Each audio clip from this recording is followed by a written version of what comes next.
Hello everyone, good morning. तो यहां हम शुरू करने वाले हैं अपना नया topic which is chapter number 4 mutual funds. तो अभी तक का इस कोर्स पे अपना जर्नी कैसा रहा है मैं आपको एक बार ओवरव्यू दे देता हूं, गाइड कर देता हूं। सबसे पहले चैप्टर 1 के साथ शुरू किया था बेसिक्स। अब बेसिक्स में कुछ चैप्टर वैसा नहीं है जो आपको बुक में मिल जाए या सीएमए इंस्टीट्यूट के स्टडी मटेरियल में दिख जाए आपको, नहीं। वो जानबूझ के 3 क्लास उस पर डिवोट करते हैं। क्यों करते हैं? ताकि भैया पूरे जो सिलेबस है अपना उसमें इधर उधर जितने भी छोटे छोटे टॉपिक्स पूछते हैं वो डायरेक्टली पूछते नहीं है बट कहीं ना कहीं कवर हो जाते हैं। जैसे लास्ट 2 चैप्टर्स में भी आपने देखा होगा इंटरेस्ट रेट्स किस तरीके से काम करते हैं वो हमने देखा। Time value of money use हो गया था उसमें। कैलकुलेटेड ट्रिक्स अलग अलग तरीके से जो हम बेसिक्स में कवर किए थे बेसिकली वो हर जगह लग जाते हैं। ये कोई चैप्टर नहीं है बट अगेन बहुत इंपॉर्टेंट है एक बेस सेट करने के लिए जो हमने पहले पढ़ा। फिर गए चैप्टर 2 में सिक्योरिटी वैल्यूएशन शुरू किया था, लेकिन उसमें शेयर वैल्यूएशन अपना चैप्टर 2 था। इक्विटी वैल्यूएशन, इक्विटी शेयर्स को वैल्यूएशन करना सीखा dividend based earnings based model से। फिर हम चले गए चैप्टर 3 जिसमें हम बॉन्ड्स के बारे में पढ़े, bond and debentures, bond pricing, उसका आईआरआर क्या होता है, यील्ड क्या होती है, ड्यूरेशन, ये सब कॉन्सेप्ट्स को पढ़ा, ध्यान दिया। और अब चैप्टर 4 पे आ जाएंगे म्यूचुअल फंड्स। और जैसा मैंने आपको लास्ट 2 चैप्टर्स में भी बताया था फिर बताता हूं, इक्विटी या शेयर वैल्यूएशन से एक क्वेश्चन पूछता है एग्जाम में। अपने सीएमए फाइनल के पेपर में आपको वो क्वेश्चन, एक चैप्टर इक्विटी से एक क्वेश्चन तो दिखना ही दिखना है। फिर बॉन्ड या डिबेंचर्स से भी एक क्वेश्चन आपको वहां से दिख ही जाएगा, कंपल्सरी पेपर में आएगा ही आएगा। और नेक्स्ट एक म्यूचुअल फंड्स जो हम आज शुरू करने वाले हैं, इससे भी एक क्वेश्चन आपको पेपर में दिखता ही दिखता है। अगेन अज्यूमिंग कि ये पेपर पैटर्न ऐसा ही कंटिन्यू जो नॉर्मली होता है, तो आपको यहां पे 3rd क्वेश्चन अपने पेपर में सॉल्व करने जा रहे हैं। सो म्यूचुअल फंड जो आज शुरू करेंगे ना, ये बहुत प्यारा सा टॉपिक है, बहुत रिलेटेबल टॉपिक है। क्योंकि आप कल को जॉब ज्वाइन करोगे, जब सीएमए फाइनल आपका क्लियर हो जाएगा, जॉब ज्वाइन करोगे, जॉब से पैसे कमाओगे, पैसे कमाने के बाद जो सेविंग्स होंगे वो आप कहीं तो इन्वेस्ट करोगे। और कहाँ मैक्सिमम लोग इन्वेस्ट करते हैं? म्यूचुअल फंड्स में करते हैं, तो आपने भी सुना होगा।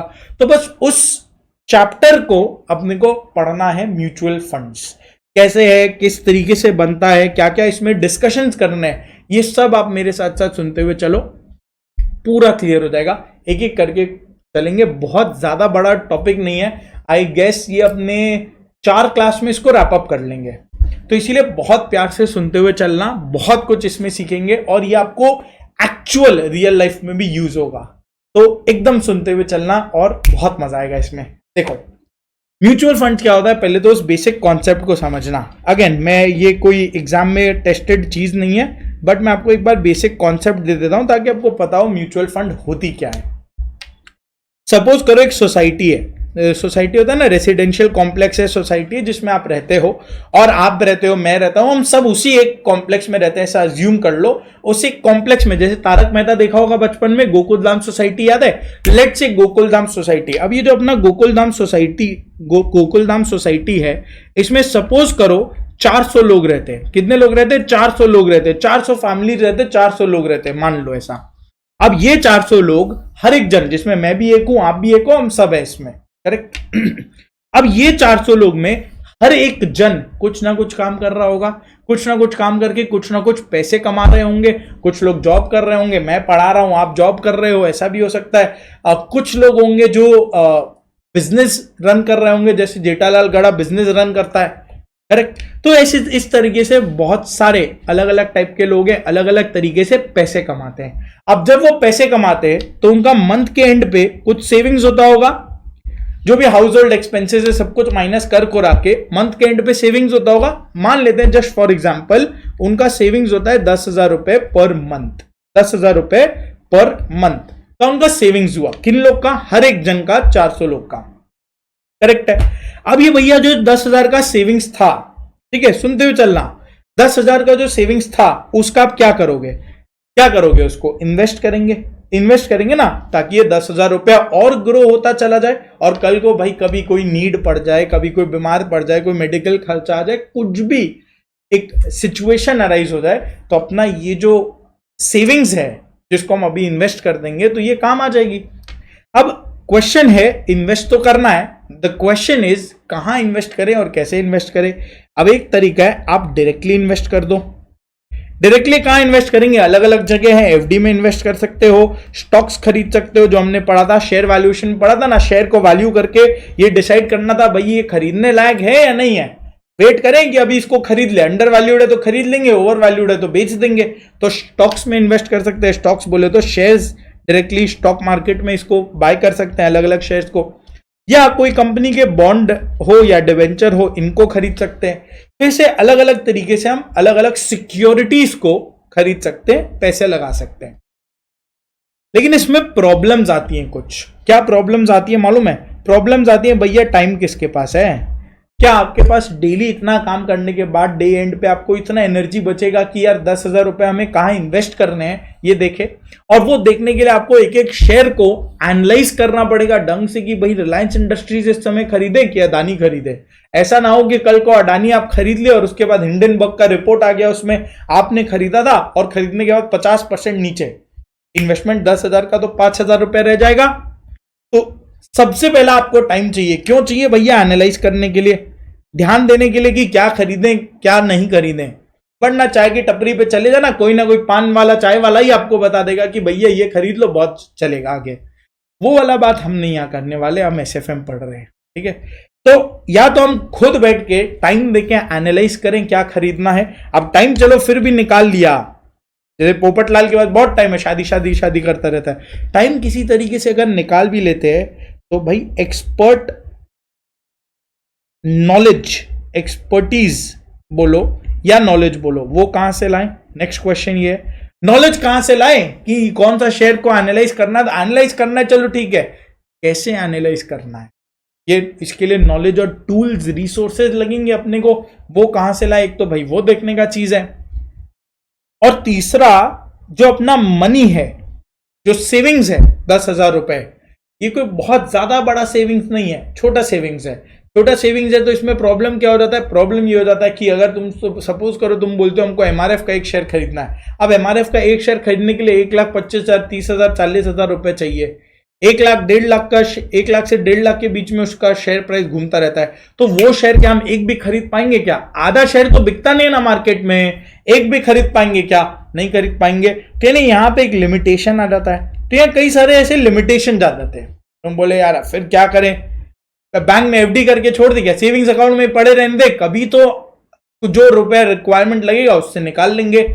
एक तरीका वो हो जाता है। एक तरीका ये आप डायरेक्टली कहीं इन्वेस्ट कर सको, कर दो। लेकिन यहां प्रॉब्लम ये सबका आ जाता है कि ना तो आपके पास टाइम है तो एक्सपर्टीज नॉलेज नहीं है, और ना बहुत ज्यादा फंड्स है कि भाई इन्वेस्ट कर सके हर एक में। तो अब आप देखें क्या करें। आप लोग बहुत लोग बैठ के ऐसे सोच रहे थे, वहीं पे मैं इंस्टा पे जो रील्स बना के डालता हूं तो तुमने देखा यार मयंक सर तो बहुत सारा रील्स बना के डालते हैं, तो इनको लगता है आइडिया है फाइनेंस का कि किस में खरीदना चाहिए, क्या खरीदना चाहिए, किस रेशियो में खरीदना चाहिए, कब बेचना चाहिए, ये सब लगता है इनको आइडिया होगा। तो मैंने वो बात सुन लिया, मैं बोला हाँ आइडिया तो पूरा है, बोलो क्या करना है? तो बोला एक काम करते हैं, ऐसा है सुनना, हाँ ऐसा है, क्या करना है, 400 लोग हैं, हर एक जन 10,000 रुपए सेव कर रहा है हर महीने। टोटल पैसे कितने हो गए? 400 इंटू 10,000 यानी 40 लाख रुपए हो गए। 40 लाख रुपए हो गए। तुमने बोला 400 लोग मिलके हर एक जन 10,000 रुपए करके एक गुल्लक में डाल के दे रहे हैं। किसमें? गुल्लक में। गुल्लक होता है ना, पिगी बैंक, गुल्लक, पिगी बैंक, एक पिगी बैंक में डाल के दे रहे हैं। और तो यानी इस पिगी बैंक में 40 लाख रुपए आ गए। हर एक जन ने 10,000 करके डाले तो इस पिगी बैंक में 40 लाख रुपए आ गए। और ये पिगी बैंक तुम सबने लाके क्या किया? मेरे हाथ में थमा दिया। बोले यार आपको आइडिया है, हमें तो आइडिया नहीं है, कहां पे इन्वेस्ट करे कहां पे नहीं करे। जो कोई सुनते हैं, चाय वाला कोई बोलता है, पान वाला कोई बोलता है, उसमें लगा देते, डूब जाते। डूबने वाला बात नहीं कर रहे अपने। तो तुमने बोला ये पिगी बैंक आप रखिए, तुम मेरे हाथ में दे दिए पिगी बैंक को। किसके हाथ में दे दिए? मेरे हाथ में दे दिए। एमएस मेरे हाथ में दे दिया और बोला कि यार अब आप इसको मार्केट में इन्वेस्ट करिए, शेयर खरीदिए, डिवेंचर खरीदिए, बॉन्ड खरीदिए, जो आपको खरीदना खरीदिए, जो आपको सही लगे वो खरीदिए, गोल्ड सिल्वर जो आपको सही लगे वो खरीदिए। लेकिन हमारा ऑब्जेक्टिव हमारा क्या है हमारा, कि इस पे रिटर्न ज्यादा से ज्यादा चाहिए। क्या चाहिए भैया? रिटर्न। हमको ज्यादा से ज्यादा रुपया चाहिए, रिटर्न चाहिए। कि आप इसको लो, पिगी बैंक को लो, 40 लाख रुपए इसमें, इसको मैनेज करो, लेकिन हमको इस पे रिटर्न चाहिए, हमको अपने पैसे पर रिटर्न चाहिए। करेक्ट। तो हुआ क्या, सुनते हुए चलना, अभी खत्म नहीं हुआ है। हुआ क्या, तुम सबने मिलकर एक गुल्लक में कितने रुपए डाल दिए, 40 लाख रुपए डाल दिए। करेक्ट। ये क्या है, पिगी बैंक है, ये पिगी बैंक है। और ये पिगी बैंक में को तुमने सौंप किसको दिया, मुझे सौंप दिया, मेरे को बोला कि इसको मैनेज करिए और हमको इस पे रिटर्न कमा के दीजिए। ठीक है। अब ये 40 लाख मेरे हाथ में आ गई, पिगी बैंक मेरे हाथ में, मेरे पास 40 लाख रुपए, अब क्या करूं, लेके भाग जाऊं क्या? तुमने एक ट्रस्ट के साथ दिया है ना, एक ट्रस्ट के साथ दिया है कि सर पे भरोसा करके हमने 40 लाख रुपए दिया, मालूम है वो नहीं भागेंगे लेकर। अब मेरा भी एक रिस्पॉन्सिबिलिटी बनता है कि ये 40 लाख रुपए पे तुमको कुछ कमा के दिया जाए। तो मैंने बोला चलो ठीक है, इस 40 लाख रुपए को मार्केट में इन्वेस्ट करते हैं। तो मार्केट में इन्वेस्ट किया। कैसे किया, हमने चार शेयर्स खरीदे, ऐसे सपोज करते हैं। ठीक है। मान लो कि हमने ये 40 लाख रुपए को 4 जगह इन्वेस्ट किया। कहां इन्वेस्ट किया, रिलायंस इंडस्ट्रीज में कर दिया सपोज करो, टाटा मोटर्स में कर दिया सपोज करो, फिर अदानी ग्रीन में कर दिया मान लो, और एक और कंपनी बोल दो कोई, HDFC बैंक मान लेते हैं, HDFC बैंक में कर दिया इन्वेस्ट। अगेन ये कोई इन्वेस्टमेंट एडवाइस नहीं है, this is only for educational purposes, काल्पनिक घटनाओं पर आधारित, इसका वास्तविकता से कोई संबंध नहीं है।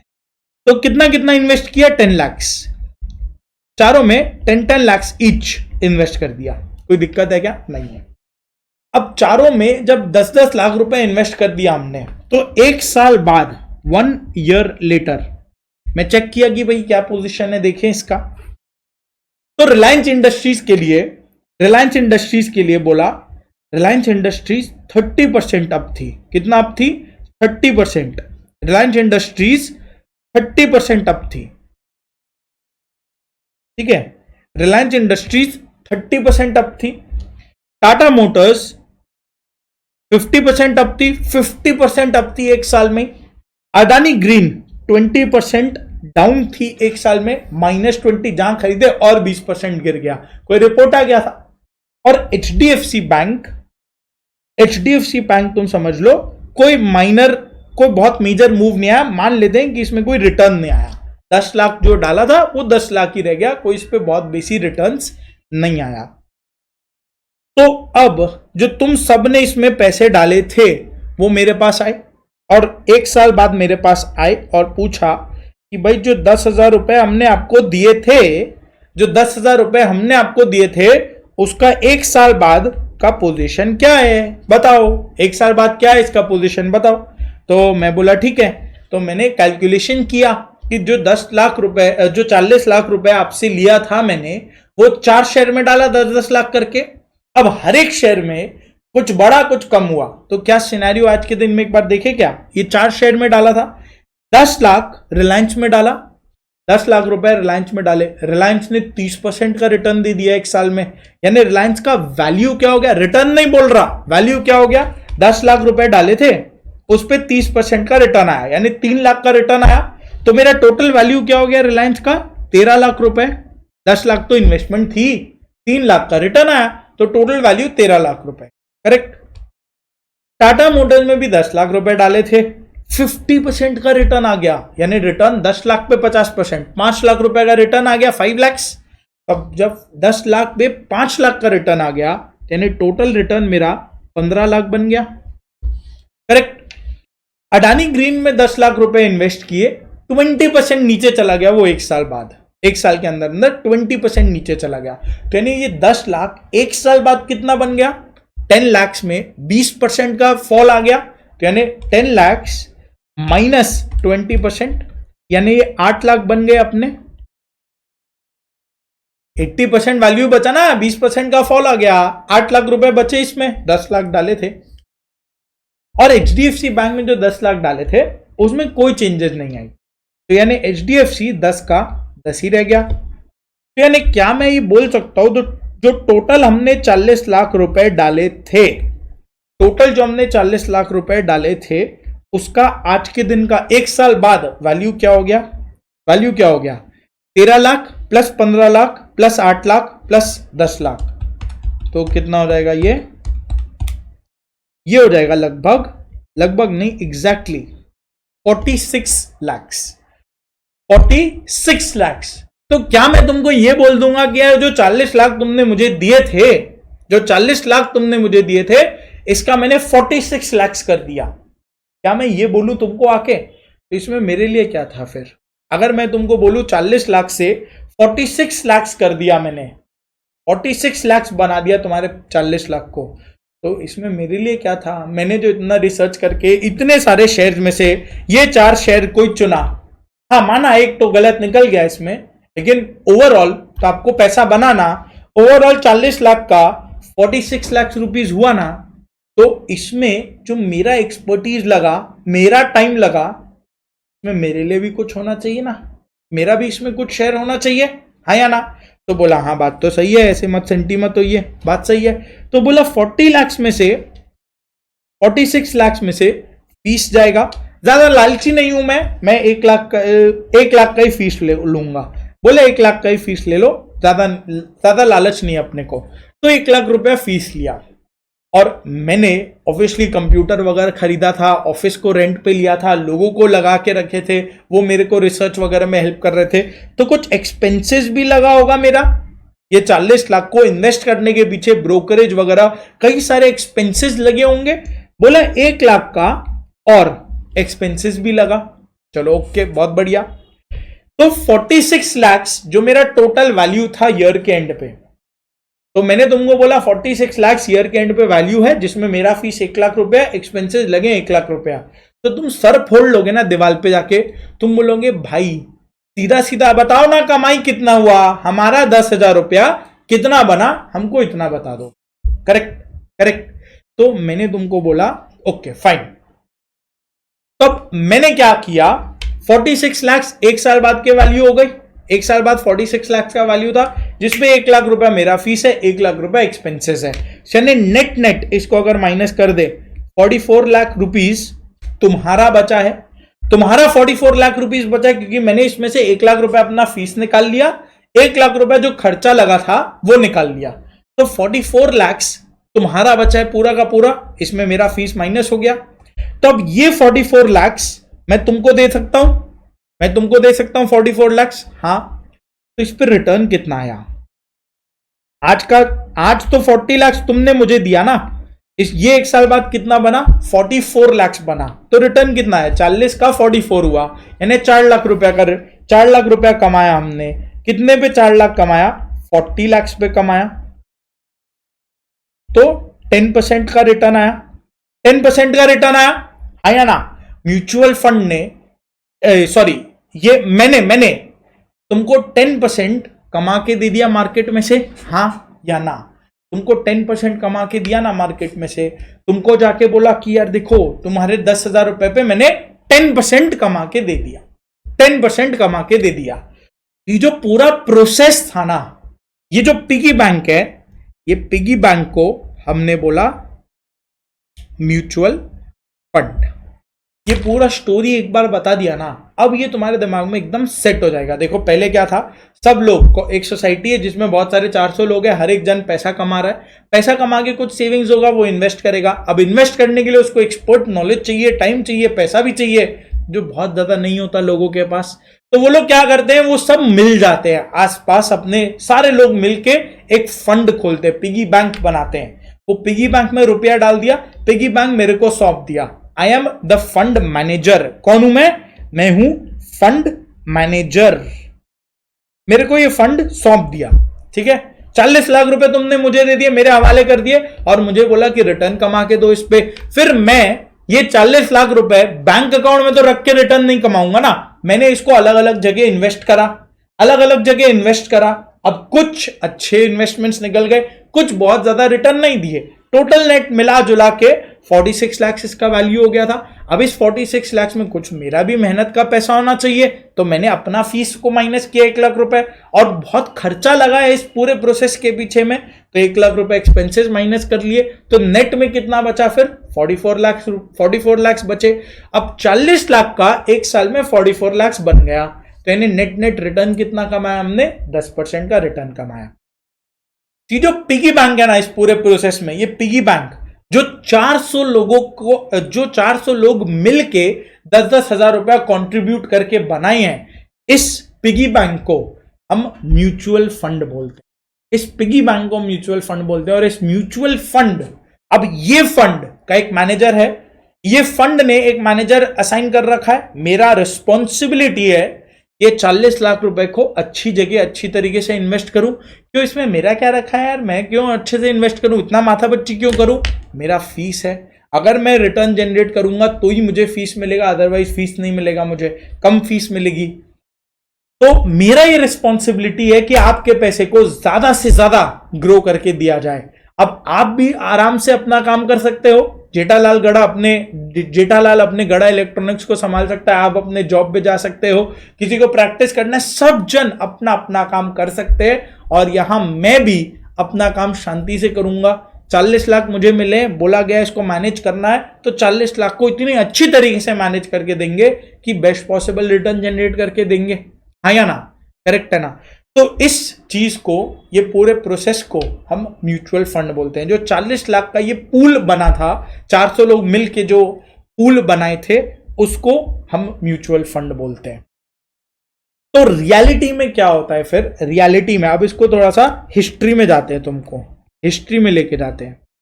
तो होता क्या है ना, 1963 का टाइम था जब government of India and RBI ने मिलके यूटीआई सेटअप किया था। सुना होगा, unit trust of India setup किया था। Unit trust of India setup किया था, करेक्ट। यूटीआई का काम क्या था मालूम है, यूनिट ट्रस्ट ऑफ इंडिया, इसका काम यही था, एग्जैक्टली यही था। तो इसको बोला गया तुम ना एक म्यूचुअल फंड सेटअप कर सकते हो, तुम म्यूचुअल फंड चालू कर सकते हो। इस म्यूचुअल फंड में क्या होगा, तुम अलग अलग छोटे बहुत सारे लोगों से पैसे लो, वो एक फंड बन जाएगा और इस फंड को तुम मार्केट में इन्वेस्ट करो। तुमको एक्सपर्ट नॉलेज है मार्केट का, तुम मैनेजर्स अपॉइंट करो जिनको एक्सपर्ट नॉलेज हो मार्केट का, और फिर इन्वेस्ट करो। ताकि लोग, ऑब्जेक्टिव क्या था गवर्नमेंट का उसके पीछे, लोग जो उतने नॉलेजेबल नहीं है, जिनको एक्सपर्टीज नॉलेज नहीं है, अगर वो जाके इन्वेस्ट करेंगे मार्केट में, उनको रिस्क ऑफ लॉस बहुत ज्यादा होगा। चांस है कि वो यार पैसे लूज कर जाएंगे मार्केट में, फिर वो निराश हो जाएंगे, उनकी जो हार्ड अर्न्ड मनी है वो मार्केट ले जाएगी, नुकसान कर बैठेंगे। तो इसीलिए बोला unit trust of India setup किया। सब जन जिसको मार्केट में इन्वेस्ट करना है बट जिसको उतना नॉलेज नहीं है, वो इस फंड में पैसे लगा दो। ये फंड का काम होगा मार्केट में इन्वेस्ट करके रिटर्न कमा के आपको रिटर्न दे देगी, करेक्ट। सो 1963 में सबसे पहले unit trust of India setup किया गया गवर्नमेंट ऑफ इंडिया आरबीआई द्वारा। उसके बाद कमर्शियल बैंक्स आए। कमर्शियल बैंक्स ने बोला अरे हमको भी यूनिट म्यूचुअल फंड सेटअप करना है, हम भी करेंगे म्यूचुअल फंड का बिजनेस, हमको भी अपना फंड सेटअप करना है। एसबीआई, कैनरा बैंक, पीएनबी, ये लोग सब आके बोले, कमर्शियल बैंक्स ये लोग सब आके बोले कि यार हमको भी अपना म्यूचुअल फंड सेटअप करना है, हम क्या पाप किए, यूनिट ट्रस्ट ऑफ इंडिया को तुम बना दिए हो। तो बोला ओके। तो 1986 में यूटीआई तो थी, प्लस गवर्नमेंट ने कमर्शियल बैंक्स को भी अलाउ कर दिया कि तुम म्यूचुअल फंड सेटअप कर सकते हो। तो वहां पे फिर एसबीआई म्यूचुअल फंड आया, सुना होगा आपने, SBI mutual fund, PNB mutual fund, Canara bank का म्यूचुअल फंड, ये सब म्यूचुअल फंड आए। कमर्शियल बैंक को 1986 में अलाउ किया। फिर 1987 में इंश्योरेंस कंपनीज को अलाउ कर दिया। इंश्योरेंस कंपनीज को अलाउ कर दिया। इंश्योरेंस कंपनीज बोले तो उस समय दो ही थी अपने इंडिया में, एक LICI, life insurance corporation of India, और दूसरा GICI, general insurance corporation of India. इन दोनों को भी अलाउ कर दिया कि तुम भी अपना म्यूचुअल फंड चालू कर दो। आज के दिन देखो आपको एलआईसी और जीआईसी दोनों का म्यूचुअल फंड दिख जाएगा। 1987 में इनको अलाउ कर दिया। अब 1991 में, याद होगा आपको, 1991 में एलपीजी आई थी। LPG, liberalisation, privatisation, globalisation. Privatisation में यहां बैंक्स और सब चीज को प्राइवेटाइज कर दिया गया था। HDFC bank, Kotak bank, ICICI, axis bank, ये सब तभी जन्मे थे। सो इन लोगों ने भी बोला हमको भी म्यूचुअल फंड सेटअप करना है। तो गवर्नमेंट ने 1993 में बोला ओके। 1993 में बोला ओके। तो यहां पे प्राइवेट कमर्शियल बैंक्स को भी अलाउ कर दिया, प्राइवेट कमर्शियल बैंक्स को भी अलाउ कर दिया कि तुम म्यूचुअल फंड सेटअप कर सकते हो। समझा क्या? तो सबसे पहले 1963 में यूटीआई आया म्यूचुअल फंड सेटअप करने के लिए। फिर 1986 में पब्लिक कमर्शियल बैंक्स को गवर्नमेंट ने अलाउ किया, पब्लिक, ओनली पब्लिक, हाँ प्राइवेट नहीं, ओनली पब्लिक कमर्शियल बैंक्स को अलाउ किया। फिर 1987 में इंश्योरेंस कंपनीज को अलाउ कर दिया और 1993 में प्राइवेट कमर्शियल बैंक्स को अलाउ कर दिया। लेकिन यहां तक बात नहीं रुकी। 1996 में सेबी को बहुत सारे पावर्स दिए गए, सेबी को बहुत सारे पावर्स दिए गए और सेबी ने बोला कि मैं म्यूचुअल फंड इंडस्ट्री को रेगुलेट करूंगा। सेबी को यह पावर दिया गया कि वो म्यूचुअल फंड इंडस्ट्री को रेगुलेट करे और एक एम्फी सेटअप हुआ। एम्फी बोले तो association of mutual funds in India. तो एक एम्फी बॉडी है, एम्फी बोल के एक बॉडी है, association of mutual funds in India, वो सेटअप किया गया। अब ये दोनों लोग मिलके म्यूचुअल फंड्स को रेगुलेट करते हैं और आज के दिन हर एक जन म्यूचुअल फंड सेटअप कर सकता है। यूटीआई तो है ही, उसके बाद कमर्शियल बैंक्स भी है जिसमें पब्लिक भी है, प्राइवेट भी है, दोनों है। इंश्योरेंस कंपनीज भी सेटअप कर सकती हैं और जो अदर फाइनेंशियल कंपनीज है जैसे मोतीलाल ओसवाल, सपोज करो, जीरोधा सुना होगा, करेक्ट, ये लोग सब, पराग पारेख आपने सुना होगा शायद, पराग पारेख करके म्यूचुअल फंड उसका भी है। तो ये लोग सब अपना अपना म्यूचुअल फंड भी सेटअप कर सकते हैं। समझा क्या? तो इस तरह से थोड़ा सा हिस्ट्री था कि कौन कौन कैसे कैसे म्यूचुअल फंड सेटअप कर सकता है। आज के दिन हर कोई अपना म्यूचुअल फंड सेटअप कर सकता है, लेकिन कैसे सेटअप कर सकता है अब तो फिर गवर्नमेंट ने बोला यार हर कोई अगर म्यूचुअल फंड सेटअप कर सकता है तो इसमें रिस्क भी तो है। 21 दिन में पैसा डबल करके बोल के सब तुमको स्कीम बेच देंगे, तुम उसमें पैसे लगा दोगे और ये हेरा फेरी की तरह भाग जाएंगे। तो इसमें ये रिस्क भी है, तो यहां पे गवर्नमेंट ने बोला ऐसे नहीं चलेगा। तो एक म्यूचुअल फंड के पीछे ना 3 चीजें आ जाती हैं। फिर 3 चीजें, एक होता है स्पॉन्सर जो म्यूचुअल फंड सेटअप करेगा, स्पॉन्सर होगा जो म्यूचुअल फंड को सेटअप करेगा। स्पॉन्सर कौन हुआ? Sponsor is like promoter. तुम सोचो स्पॉन्सर इज लाइक प्रमोटर। ये सब अपने लिख लेंगे इसको नोट्स में, पहले सुनते हुए चलना, यही इंपॉर्टेंट है। मतलब एक स्ट्रक्चर चाहिए खाली। स्पॉन्सर कुछ नहीं होता, एक प्रमोटर होता है। प्रमोटर बोले तो जो रिस्पॉन्सिबल होगा ये फंड के लिए। अगर प्रमोटर ही चोर है तो ये फंड भी मालूम है ना, ये फंड में जो लोग पैसे डालेंगे उनका पैसा डूब जाएगा, वो प्रमोटर लेके भाग जाएगा। तो ये स्पॉन्सर एक ऐसा आदमी होना चाहिए जो पैसे वाला हो, जो प्रॉफिटेबल हो, 5-6 साल से बिजनेस कर रहा हो, उसका नेटवर्थ है अच्छा खासा। बड़े बड़े लोग यहां स्पॉन्सर बने, जैसे HDFC बैंक, कोटक बैंक, ये लोग स्पॉन्सर बने। ये लोग अपना म्यूचुअल फंड सेटअप कर सकते हैं। इनको बोला म्यूचुअल फंड सेटअप कर दो, ठीक है। तुमको ये लोग सेबी के पास जाके म्यूचुअल फंड रजिस्टर करवा सकते हैं, तो ये लोग अपना म्यूचुअल फंड सेटअप कर सकते हैं। म्यूचुअल फंड ना एज अ ट्रस्ट सेटअप होता है, एक ट्रस्ट की तरह वो सेटअप होता है। क्यों ट्रस्ट की तरह? कंपनी क्यों नहीं सेटअप हो सकता? क्योंकि कंपनी से पैसे निकालना ज्यादा इजी हो जाता है, और बिकॉज ये इनका पैसा नहीं है। सपोज करो स्पॉन्सर है अपना HDFC, ये कोटक बैंक लेते हैं, स्पॉन्सर है अपना कोटक बैंक, ठीक है, कोटक बैंक एक ट्रस्ट बनाएगा जो म्यूचुअल फंड हो जाएगा। क्यों ट्रस्ट? कंपनी क्यों नहीं? कंपनी से कोटक बैंक भी तो रुपया निकाल सकता है ना, ट्रस्ट से कोटक बैंक रुपया नहीं निकाल पाएगा, क्योंकि ट्रस्ट में पैसा ट्रस्ट के बिहाफ में हम रखते हैं, एज अ ट्रस्ट हम होल्ड करते हैं। तो वहां अगर कोई पैसा निकालता है, गवर्नमेंट को पता चल जाता है, गवर्नमेंट पूरा चेक कर सकता है, तो इसीलिए इसको ट्रस्ट की तरह सेटअप किया जाता है। इस पे और डिस्कशन भी करेंगे। सारे mutual funds Indian trust act में ट्रस्ट की तरह ही सेटअप होते हैं। फिर क्या होंगे? कुछ ट्रस्टीज अपॉइंट कर दिए जाएंगे। ट्रस्ट है ना, तो ट्रस्ट के लिए कुछ ट्रस्टीज अपॉइंट कर दिए जाएंगे, जिनका काम होगा ये चेक करना कि भाई कोई चोरी नहीं हो, कहीं पे कोई फ्रॉड नहीं हो रहा हो। ये ट्रस्टीज होंगे, और ट्रस्टीज जो है ना वो इंडिपेंडेंट लोग होंगे काफी। इसके सबके रूल्स एंड रेगुलेशंस हैं। ट्रस्टीज होंगे। ट्रस्टीज का काम क्या होगा? ट्रस्टीज का काम होगा आपका पैसा सेफ रखना, सेफ्टी ऑफ इन्वेस्टमेंट इंश्योर करना है। आपका पैसा सेफ है या नहीं ये चेक करना।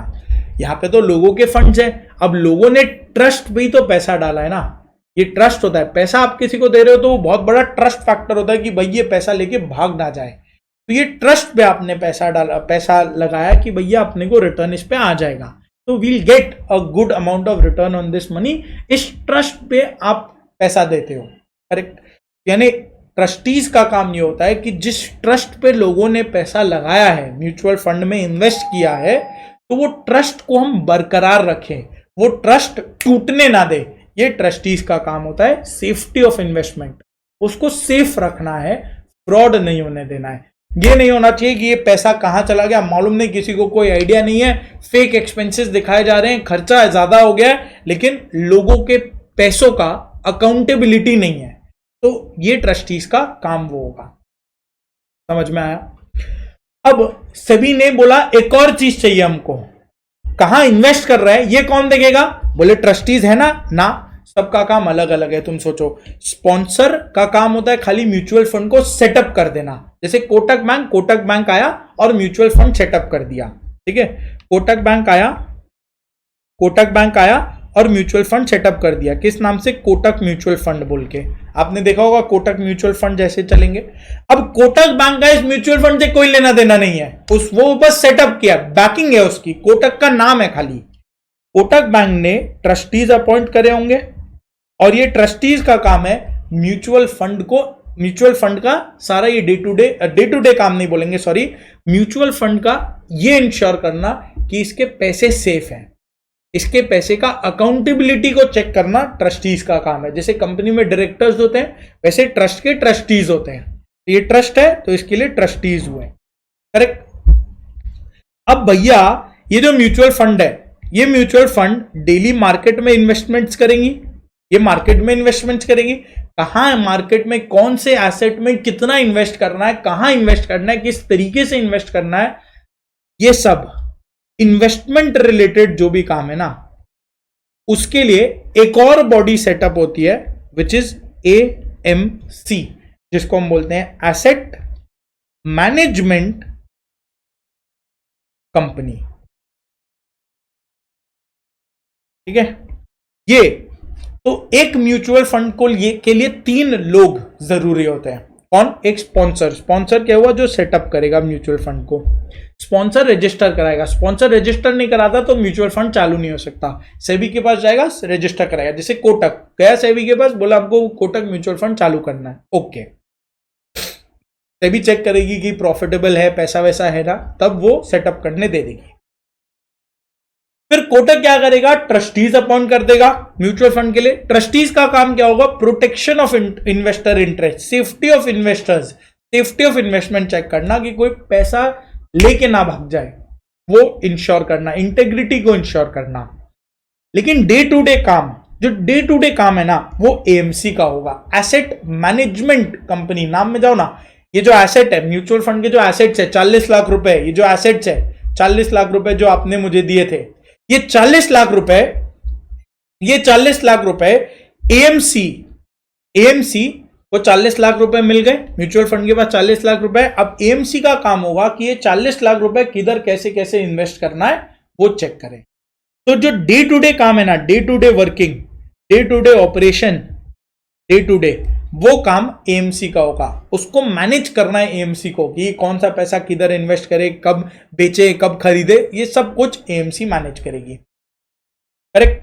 और AMC का कोई हेड होगा, इसका ही कोई हेड होगा जो अपना फंड मैनेजर बन जाएगा। यहां पे जो फंड मैनेजर बन जाएगा,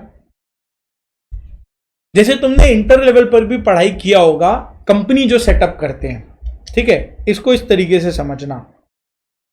कंपनी जो सेटअप करते हैं, अब कंपनी सेटअप करने के पीछे 3 लोग होते हैं। एक होता है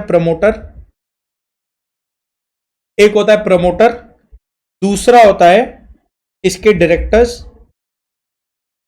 और तीसरे होते हैं इसके मेन एम्प्लॉइज, बोले तो मैनेजमेंट।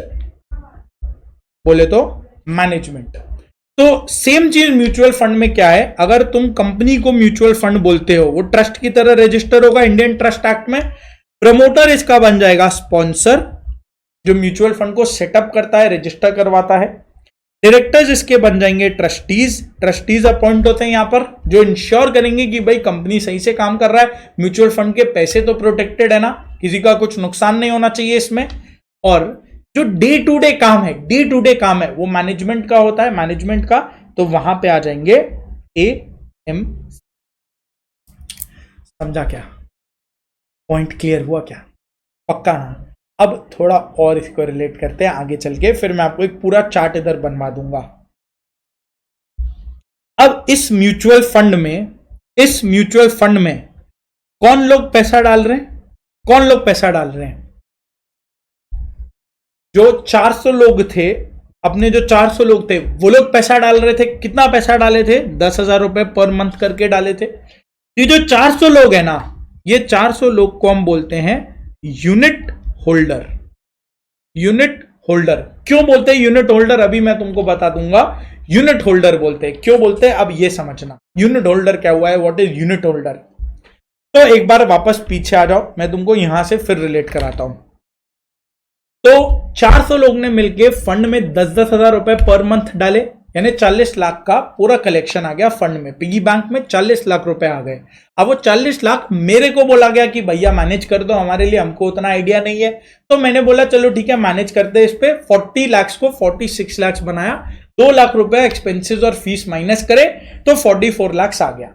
44 लाख आया। अब इस 44 लाख को, ये 44 लाख तुम्हारा, जिन लोगों का 40 लाख रुपए था ना उनका ये 44 लाख हो गया। तो 40 लाख बना 44 लाख, यानी 10% का रिटर्न आया। 40 लाख पे 44 लाख 10% का रिटर्न आया। लेकिन हर एक जन को, यहां पे तो 400 लोग थे, अब वो 400 के 400 लोग ने जो 10-10 हजार रुपए इन्वेस्ट किए, उनका पैसा कितना हुआ ये कैसे पता चलेगा? तुम तो बोलेगा तो 10,000 रुपए डाले तो 10,000 का 10%, यानी 11,000 रुपए हो गया। फेयर इनफ, फेयर पॉइंट है। तो अब यहां सुनते हुए चलना। सपोज करो ये आज का दिन है, ठीक है, एकदम ध्यान से सुनना, ये टुडे है। आज के दिन में क्या हो रहा है, 400 लोग आए और 400 लोग ने 10-10 हजार रुपए पर मंथ डाला। किस में डाला? ये फंड में डाला। क्या फंड है ये? म्यूचुअल फंड है। कितने रुपए आ गए इसमें? 40 लाख रुपए आ गए। ठीक है, ये आज का दिन हो रहा है। म्यूचुअल फंड ने भी क्या किया, आज इन्वेस्ट किए, अलग अलग जगह पे इन्वेस्ट किए, और 1 ईयर लेटर क्या हो गया, ये टोटल इन्वेस्टमेंट बन गया 46 लाख। उसमें से 1 लाख का फीस माइनस किया, वो तो बनता है, मेरा फीस है वो। 1 लाख का खर्चा माइनस किया, तो कितना बन गया 1 साल बाद? 44 लाख। करेक्ट? यानी आज का 40 लाख और 1 साल बाद 44 लाख, कुल मिला के 10% का रिटर्न आया, 10% का रिटर्न आया। नाउ मेरा क्वेश्चन ये है तुमसे कि तुम सोचो, आज के दिन तुम सोचना, तुम 10,000 रुपए मेरे पास लेके आ रहे हो, ठीक है, तुम 10,000 रुपए मेरे पास लेके आ रहे हो, मेरे को 10,000 रुपए तुमने दे दिया, मैं तुमको कोई रिसीट तो दूंगा ना, कोई तो रिसीट चाहिए तुमको कि तुमने आज मुझे 10,000 रुपए दिए हैं, इसका कोई तो रिसीट होना चाहिए। किसी को पैसे देते तो उसके बदले में रिसीट मिलता है ना हमको। अगर तुम मार्केट में रिलायंस के शेयर्स खरीदो, तो तुमको रिसीट नहीं बट शेयर तो मिलता है। अगर तुमने आज मार्केट में सपोज 1300 रुपए में एक रिलायंस का शेयर खरीदा, तो तुमको वो एक शेयर रिलायंस का मिलेगा ना, डीमैट अकाउंट पे दिख रहा होगा अपने को एक शेयर। वैसे ही म्यूचुअल फंड में आज के दिन जब तुम 10,000 रुपए मुझे दे रहे हो, 10,000 रुपए जब तुम फंड में इन्वेस्ट कर रहे हो, तो मुझे भी तो तुम्हें कोई रिसीट देना होगा ना, कोई रिसीट देना होगा ये बताते हुए कि भैया तुमने 10,000 रुपए आज के दिन मुझे दिए हैं। ये तुमने म्यूचुअल फंड को आज के दिन 10,000 रुपए ट्रांसफर करे, ठीक, तो मुझे भी तो कोई रिसीट देना होगा ना तुमको, ये एविडेंस के तौर पे काम करे कि हाँ मेरे को तुम्हारे 10,000 रुपए मिल गए। वो रिसीट को हम क्या बोलते हैं तुमको मालूम है? वो रिसीट को हम बोलते हैं यूनिट्स। तो मैं तुमको कोई कागज का टुकड़ा नहीं देने वाला। जैसे तुम्हारे डीमैट अकाउंट में शेयर्स दिखता है ना, वैसे ही तुमको तुम्हारे डीमैट अकाउंट में म्यूचुअल फंड के यूनिट्स दिखेंगे। तुमने 10,000 रुपए दिए, मैंने बोला ये फंड आज चालू हो रही है, यानी एक यूनिट का दाम 10 रुपए है, 10 रुपए का एक यूनिट है। अब ये जो 10 रुपए का एक यूनिट है, तो तुमने बोला हम 10,000 रुपए दे रहे हैं, तो 10,000 रुपए में एक यूनिट जब 10,000 का है, तो ये जो 10,000 तुमने मुझे दिया, इसके बदले में मैंने तुमको क्या दिया मालूम है? इसके बदले में मैंने तुमको दिया 1,000 यूनिट्स ऑफ ₹10 ईच। ये मैंने तुमको दे दिए। मैंने तुमको बोला कि तुम ये म्यूचुअल फंड के 1000 यूनिट पकड़ो और एक एक यूनिट का दाम है 10 रुपया। तो तुमने बोला चलो ठीक है, मैंने 10,000 रुपए दिए थे, मेरे को 10,000 का यूनिट मिल गया। तुम जाके चेक करोगे, अपने डीमैट अकाउंट को खोलोगे, उसमें देखोगे कि यार 1000 यूनिट है मेरे पास और इसका वैल्यू 10 रुपए है, यानी 10,000 रुपए हो गए। करेक्ट? तो तुम म्यूचुअल फंड के लिए बन गए यूनिट होल्डर। जैसे शेयर होल्डर होता है कंपनी में, वैसे ही म्यूचुअल फंड में हो गया यूनिट होल्डर, क्योंकि तुम यूनिट्स होल्ड कर रहे हो म्यूचुअल फंड के। अब एक साल बाद तुम्हारे 10,000 रुपए, सबके 10,000 मिला जुला के 40 लाख रुपए मैं मार्केट में इन्वेस्ट करूंगा। उस पे 44 लाख जो नेट पैसा रहा, 44 लाख का नेट पैसा रहा। ये 44 lakh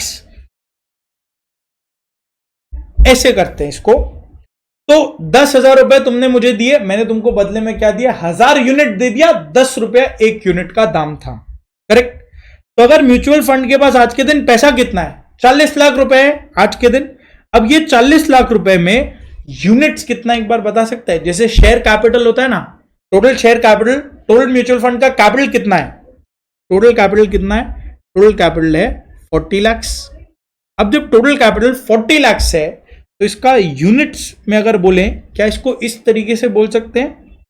4 lakh units of ₹10 each. आज के दिन यूनिट का दाम 10 रुपए ना, तो 4 लाख यूनिट मैंने इश्यू करे हैं। 400 लोग को 1000 यूनिट करके दिया ना, 400 लोग ने 10,000 रुपए दिए, तो मैंने 400 लोगों को 1000 यूनिट करके दिया, 10 रुपीज ईच।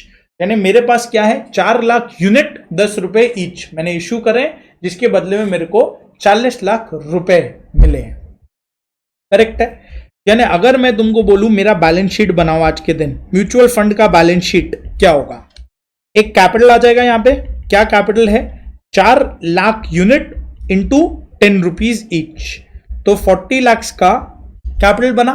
और ये कैपिटल बदले में इधर एसेट साइड में कहां होगा? ये लाइबिलिटीज है, तो एसेट में कहां होगा?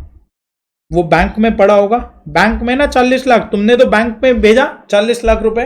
अब फिर इसको इन्वेस्ट करेंगे कहीं, तो बैंक हट जाएगा और इन्वेस्टमेंट्स आ जाएंगी। रिलायंस, टाटा, अडानी, जितने भी इन्वेस्टमेंट्स है, ये सब अलग अलग इन्वेस्टमेंट्स आ जाएंगी। 40 लाख की 40 लाख की इन्वेस्टमेंट्स आ जाएंगी। तो एक साल बाद ये जो 40 लाख अब 44 लाख बन गया, और 40 लाख 44 लाख बन गया। तो यानी जो मेरा 40 लाख का कैपिटल था, वो क्या बन गया? 44 लाख बन गया। करेक्ट? 40 लाख में कितने थे यूनिट्स हमारे पास? 4 लाख यूनिट्स थे इंटू ₹10 ईच, इंटू ₹10 ईच। तो ये क्या बन गया? यूनिट्स तो चेंज नहीं होगा ना, शेयर की तरह यूनिट्स तो चेंज नहीं होगा। 4 लाख यूनिट्स का 4 लाख यूनिट्स ही रह जाएगा। बट क्या ये यूनिट का जो 10 रुपए था प्राइस, क्या ये प्राइस चेंज हो जाएगा इसका? क्या ये प्राइस चेंज हो जाएगा? हाँ, 10 रुपए तो जब फंड शुरू किया हमने तब 10 रुपए था, 40 लाख था। फिर जब फंड में 44 लाख का वैल्यू बना, यूनिट्स थे 4 लाख अपने पास में, तो एक एक यूनिट का दाम कितना हुआ? 1 यूनिट का वैल्यू कितना है? 44 लाख का total value divided by 4 lakh का टोटल यूनिट, तो 44 लाख डिवाइड बाय 4 लाख कितना हो गया वैल्यू? 11 रुपए हो गए क्या यूनिट के वैल्यू? तो 4 लाख यूनिट एट ₹11 ईच। अब ये यूनिट का वैल्यू 10 रुपए से बढ़ के 11 हो गया। 10 रुपए इसका वैल्यू था जब तुमने इन्वेस्ट करा था, एक साल बाद इसका वैल्यू 11 हो गया। यानी अब तुमको भी पता है मैंने इसमें 10 रुपए में इन्वेस्ट करा था, 11 रुपए इसका आज का वैल्यू हो गया। यूनिट तो अपने पास 1000 यूनिट ही था, यूनिट में कोई चेंज नहीं है। तो यानी 10 का 11 हुआ, बोले तो 10% का रिटर्न आ गया। 10 का यूनिट का वैल्यू था, 10 रुपए यूनिट का वैल्यू था, वो 1 साल बाद 11 रुपए बन गया, यानी तुम्हारे लिए 10% का रिटर्न आ गया। तो यानी अब तुमको भी बहुत इजीली रिटर्न ट्रैक करने में इजी रहेगा।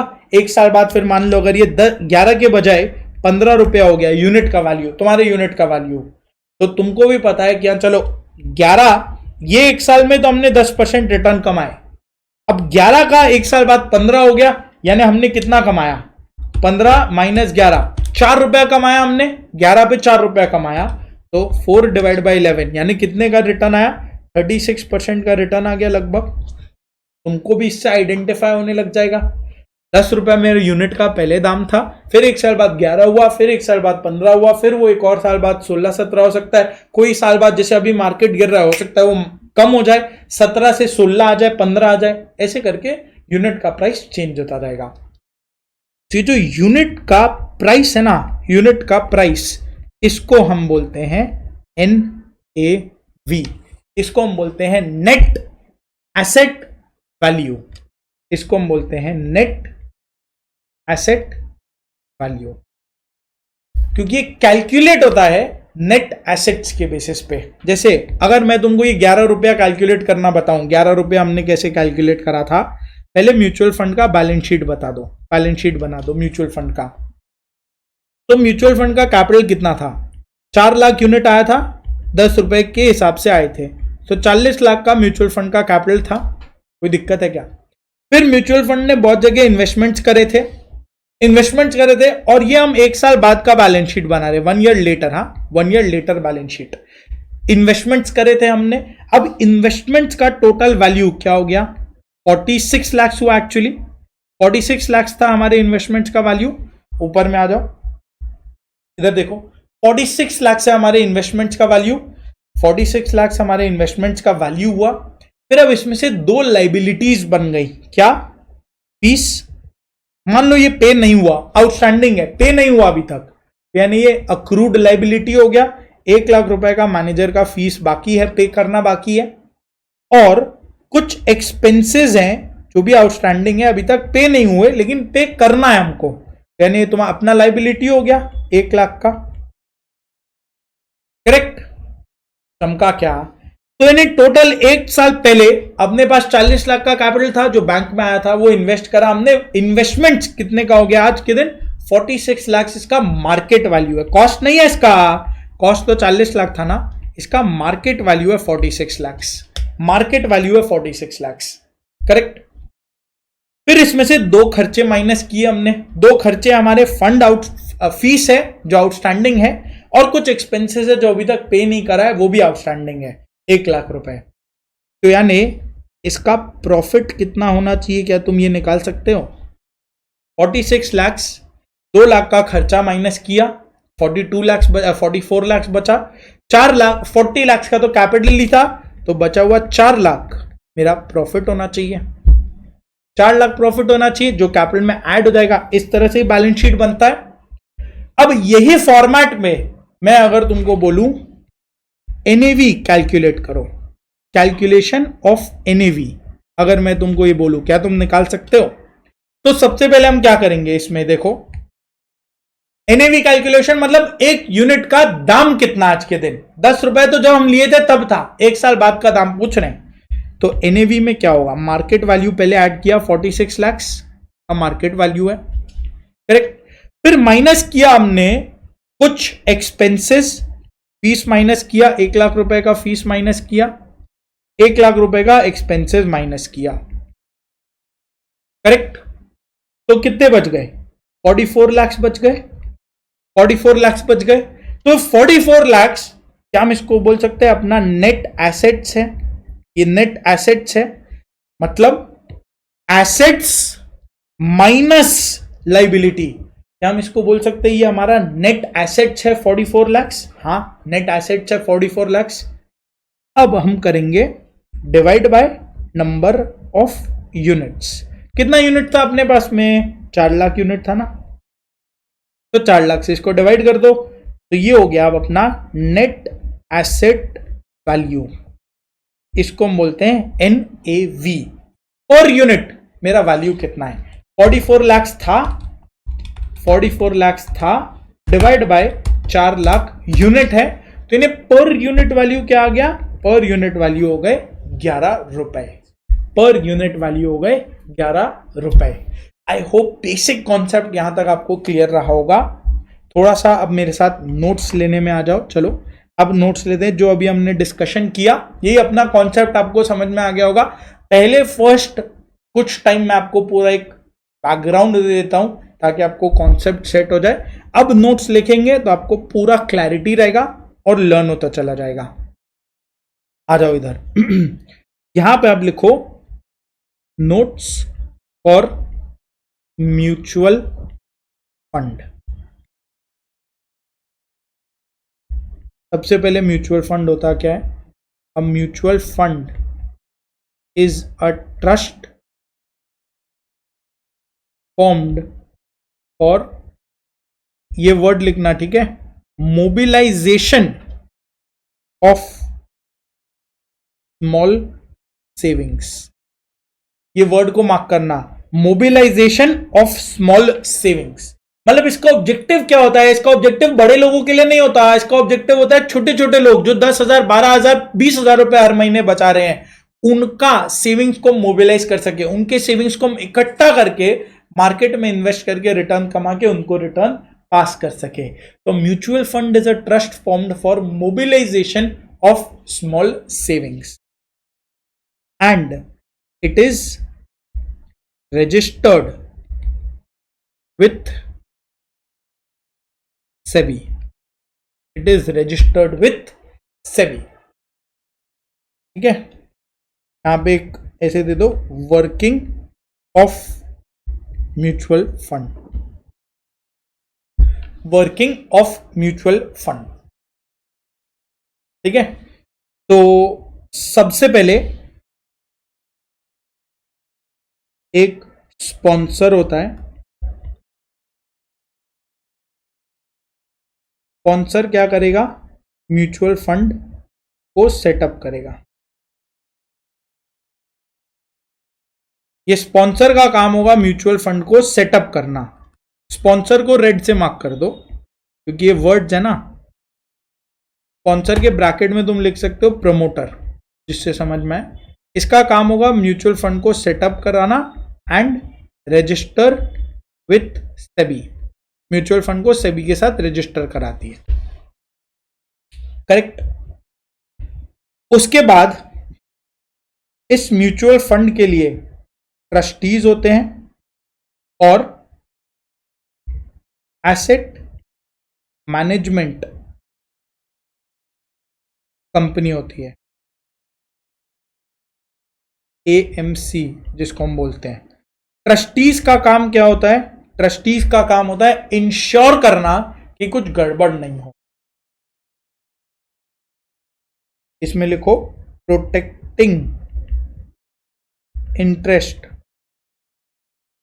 Of unit holders.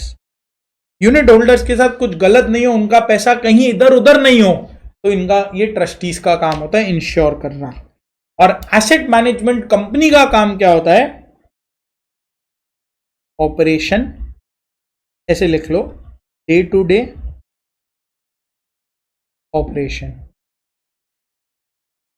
इसका काम होगा कि भाई कहां पे इन्वेस्ट करना है, कैसे इन्वेस्ट करना है, किस तरीके से इन्वेस्ट करना है, ये सब इंश्योर करना। और इस म्यूचुअल फंड में पैसे डालेगा कौन? पैसे डालेगा यूनिट होल्डर, पैसे डालेगा यूनिट होल्डर। और जो पैसे डालेगा, सपोज करो 10,000 रुपए डाला, करेक्ट, तो इस 10,000 रुपए के बदले में उसको क्या मिलेगा? उसको मिलेंगे, सपोज करो एग्जाम्पल है अगेन, 1,000 यूनिट्स ऑफ ₹10। ये तो 10 रुपए होगा ना, ये 10 रुपए NAV है, इसको हम NAV बोलते हैं, नेट एसेट वैल्यू। चलेगा?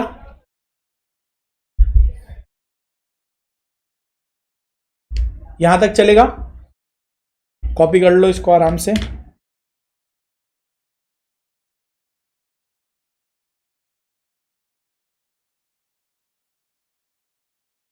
सही है, पहले म्यूचुअल फंड का डेफिनेशन फिर उसका वर्किंग।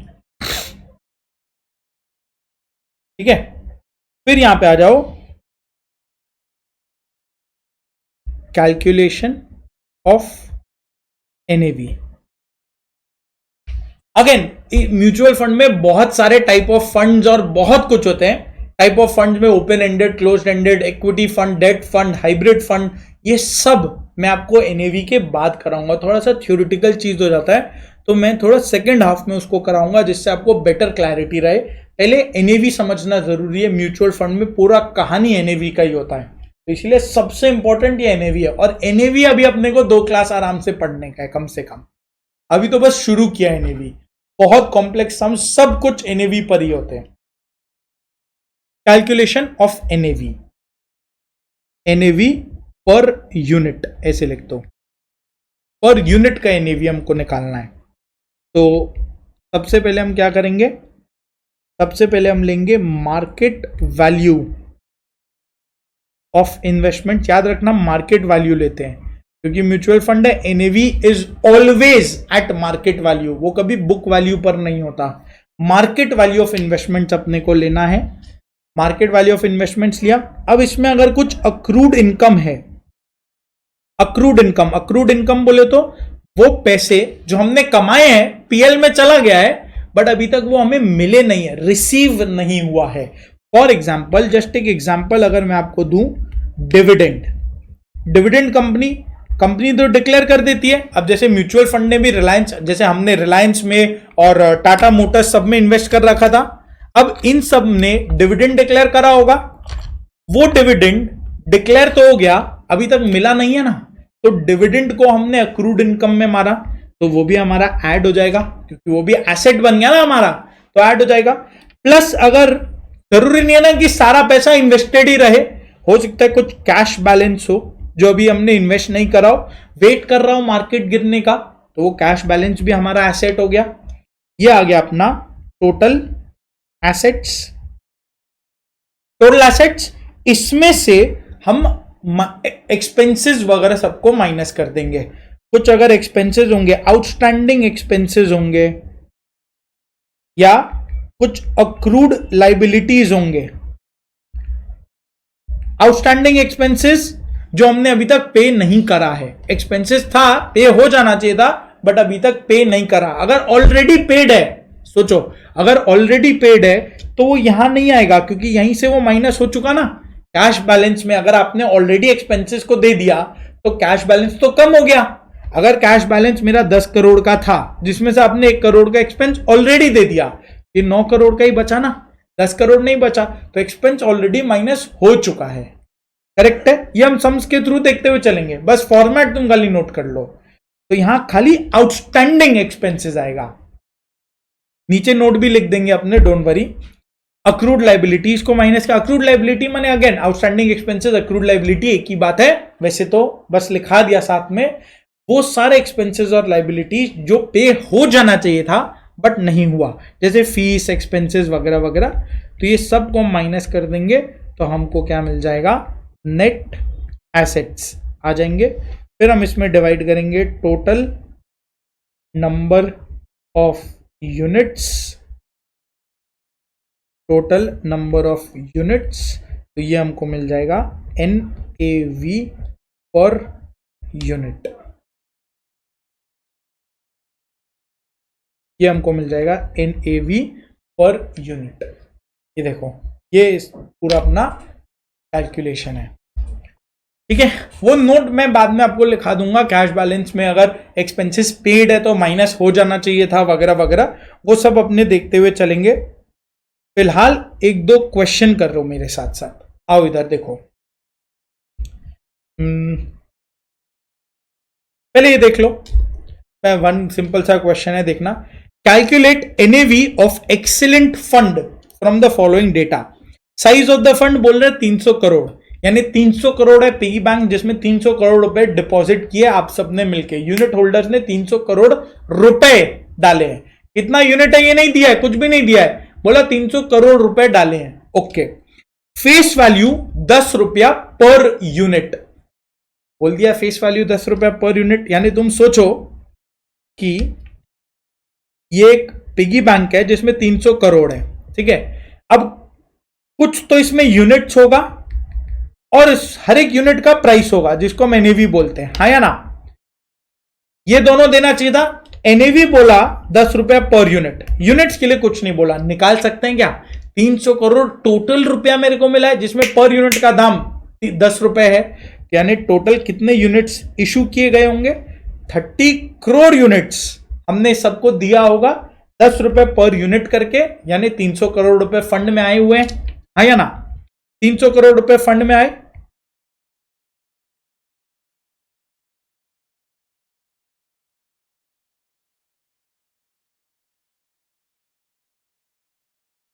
₹300 करोड़ फंड में आए। उसके बाद ये 300 करोड़ रुपए हमने इन्वेस्ट करा होगा जिसका मार्केट वैल्यू इन्वेस्टमेंट्स का हो गया 360 करोड़। इसका इन्वेस्टमेंट्स का मार्केट वैल्यू हो गया 360 करोड़। फिर कुछ रिसीवेबल है 6 करोड़, मान लो dividend, receivables and accrued income है 4 करोड़। दोनों डिविडेंड होंगे, लेट से कुछ और टाइप का इनकम होगा। 6 करोड़ और 4 करोड़ पैसा मिलने वाला है, अभी तक मिला नहीं है, ये मिलेगा बाद में। कुछ लाइबिलिटीज है 2 करोड़ और अक्रूड एक्सपेंसेस हैं 1 करोड़ के। तो क्वेश्चन पूछा है अपने को, ये पेज क्या है 4.1,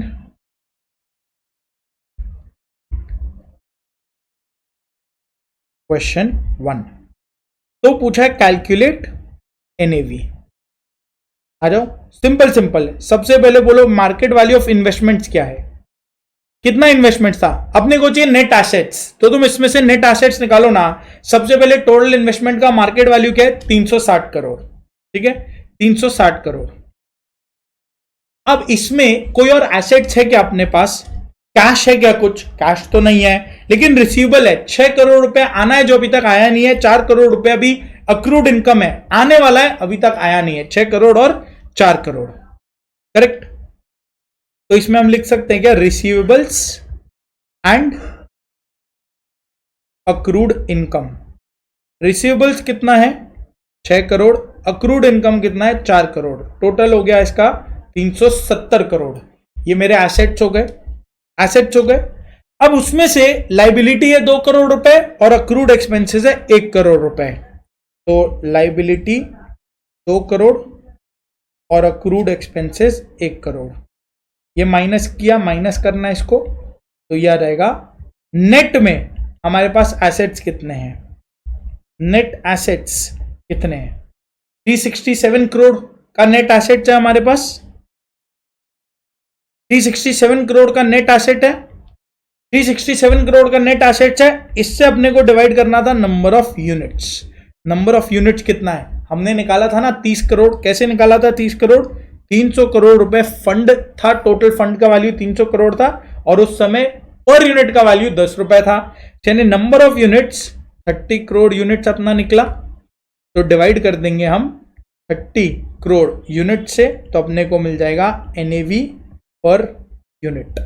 कितना मिलेगा? 367 करोड़ डिवाइड बाय 30 करोड़, यह आ जाएगा 12.23 का एनएवी। 12.23 का अपना एनएवी हो गया। सही है। एक और सेकंड क्वेश्चन आ रहा हो मेरे साथ, देखो।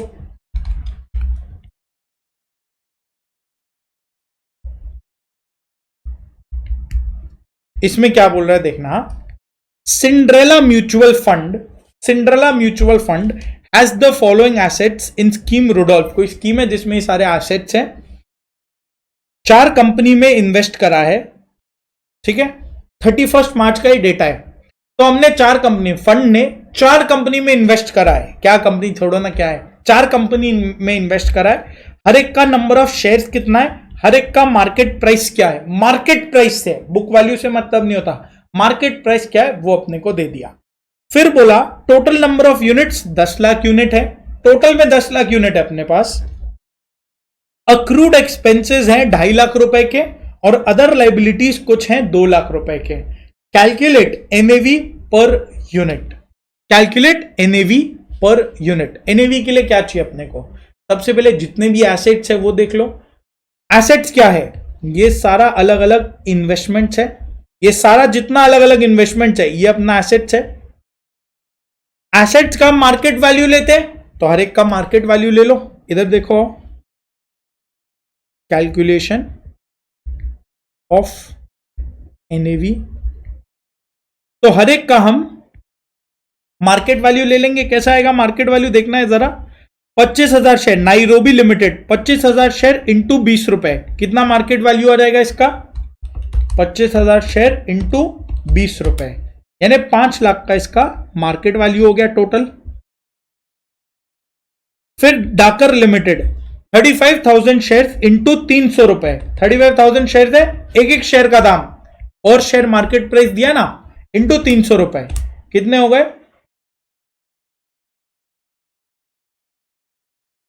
ये हो गया 1,05,00,000,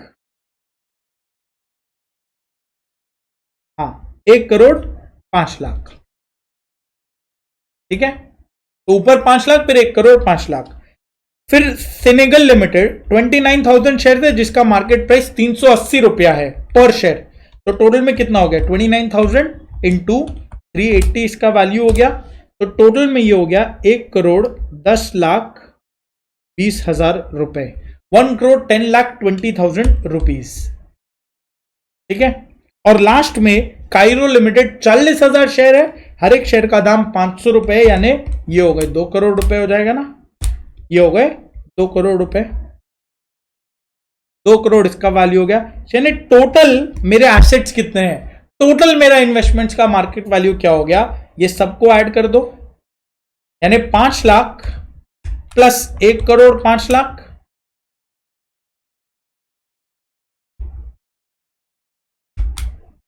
प्लस 1,10,20,000 रुपए प्लस 2 करोड़, यानी ये टोटल आ गया मेरा 4,20,20,000 रुपए, 4,20,20,000 rupees total market value investments का हो गया। अब इसमें और कोई एसेट है क्या? कोई डिविडेंड वगैरह जो आना बाकी है, कैश बैलेंस, कुछ और एसेट है क्या? नहीं है। यानी टोटल एसेट्स कितने हो गए? 4,20,20,000 रुपीज। इसमें से लेकिन कुछ एक्सपेंसेस है। क्या एक्सपेंसेस है? 2.5 लाख के ये एक्सपेंसेस है, तो माइनस हम कर देंगे 2.5 लाख, और फिर अदर लाइबिलिटीज है, माइनस कर देंगे 2 लाख रुपए। उसके बाद अपने को जो रिमेनिंग वैल्यू आया 4,20,20,000 में से 2.5 लाख और 2 लाख, यानी 4,50,000 अपने को माइनस करना है, तो कितना आ जाएगा? यह आ जाएगा 4,15,70,000 रुपए, यह आ जाएगा। अगर हम 4,50,000 को माइनस कर देते हैं तो 4,15,70,000 रुपए आ जाएंगे। अब डिवाइड कर दो नंबर ऑफ यूनिट से, कितना नंबर ऑफ यूनिट से क्लियरली दे दिया। Total number of units are 10 lakh unit, 10 lakh unit से डिवाइड कर दिया। तो अगर 10 लाख यूनिट से डिवाइड करते हैं तो अपना NAV क्या आ जाएगा? 41.57, NAV आ जाएगा 41.57। समझा क्या? इसको फटाफट से यहां पे फॉर्मेट में भी डाल लो, आ जाओ। देखो, सबसे पहले अपने को चाहिए market value of investments. Market value of investments कैसे आएगा? 4 कंपनी है, क्या क्या उटपटांग तो नाम था बाबा रे, नाइरोबी, क्या क्या नाम था, Nairobi, डाकर, Senegal, Kryo.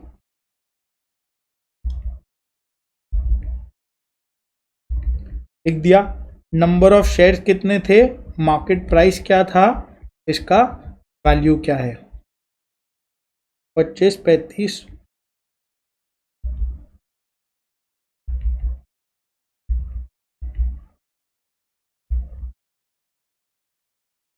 Market price है 20, 300, 380, 500। इसका वैल्यू क्या हो जाएगा? ये आएगा 5 लाख,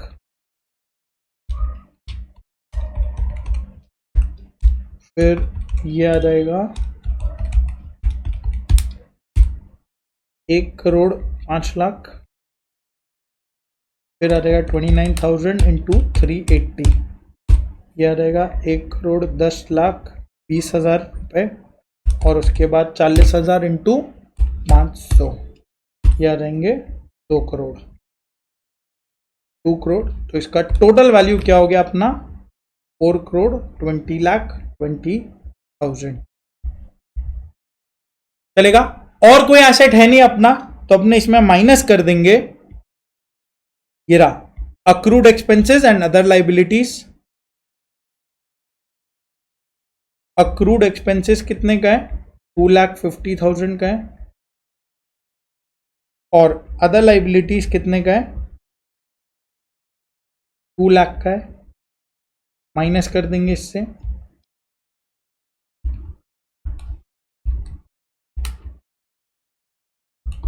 कितना बचेगा 4,15,70,000 रुपीज बचेगा। ये हो गए मेरे नेट एसेट्स। फिर हम डिवाइड करेंगे इसमें से नंबर ऑफ यूनिट्स।